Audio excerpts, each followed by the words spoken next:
що працює на народ, хліб не краде, не привласнює завод. Рівноправство для жінок в суспільному житті. Вони матері дітей, без них немає сім'ї.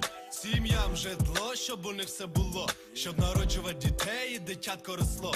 Медицинська допомога незалежно від грошей, повноцінне лікування і для бідних людей.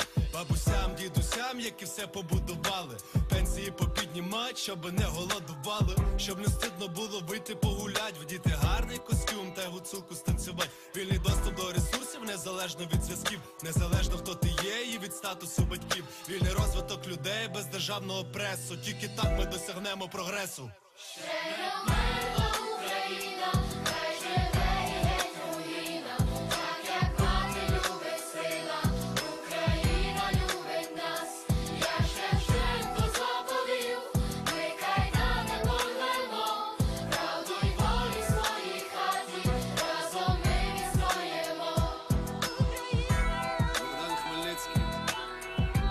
Шевченко, Леся Українка. Хто наступний? Культу сили та грошей. Стоп!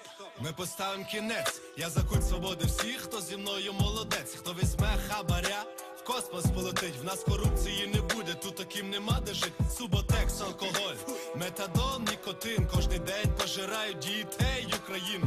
Я за овощі після спорту для всіх. Ча-ча-ча для старих і конфу для малих. 600 тисяч українців помирає кожен рік, а іще половина емігрує. Може Україна не дожити цей вік. Крім нас, українців, ніхто неньку не врятує. 1000 років ми воювали за нашу свободу. І що ми дістали? Гроші народу